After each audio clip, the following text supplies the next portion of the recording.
Mizanur Rahman Azhari Malaysia America দৌড়াদৌড়ি করছে, দেশ থেকে যেতে বাধ্য হয়েছে। ডিজিএফআই ডেকে নিয়ে বলেছে আজকের ভিতরে চলে যান। অথচ মিজান আজহারি সেও কিন্তু সক্রিয়ভাবে কোনো দল, এই দেশের কোনো দল করে না। কেমনে করবে? সে তো আলিম পাশ করে চলে গেছে মিশরে, আর লেখাপড়া শেষ হইল মাত্র কয়দিন আগে, পিএইচডি হলো মালয়েশিয়া থেকে। তো সেটা দেশে থাকেই না, দল করবে কেমনে?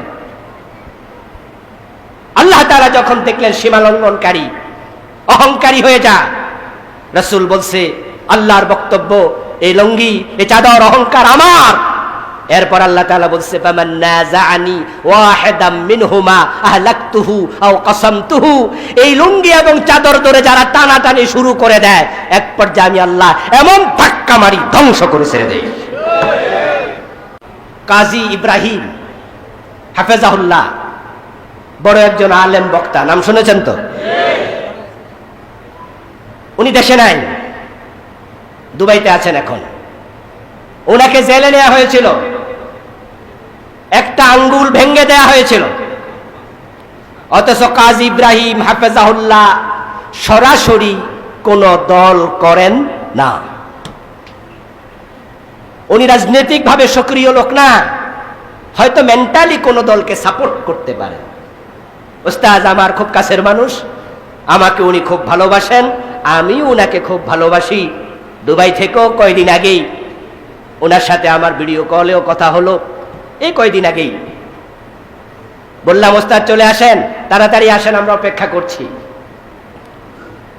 ওনার আঙ্গুলটা উল্টায় দিছে, মসরায় দিছে নিয়া, জেল খাটাইলো, বের হলো। কয়দিন পরে দেশ থেকে চলে যেতে হলো। আপনারা কি ভাবেন, শকে গেছে না যেতে বাধ্য হয়েছে? বাংলাদেশে কাজী ইব্রাহিমের মতো হাদিস তাৎক্ষণিকভাবে মুখস্থ বলতে পারে এমন দ্বিতীয় জন আছে, এমন লোক আমার জানা নেই। আমি এটা বলছি না যে হাদিসের ক্ষেত্রে উনি এক নাম্বার ব্যক্তি, ওনার চেয়ে বড় আলেম ওই দেশে আছে, থাকতে পারে। তাৎক্ষণিক মুখস্থ বলা হাদিসের ইবারত এমন দ্বিতীয় জন বাংলাদেশে আছে আমি জানি না, এতটা জাহিল। ওনার মুখের কথা সম্ভবত মাত্র 28 দিনে উনি 30 পারা কোরআন মুখস্থ করেছে, 28 দিনে হাফেজ হয়েছে। শখে চলে যায় নাই, দেশ থেকে যেতে বাধ্য হয়েছে।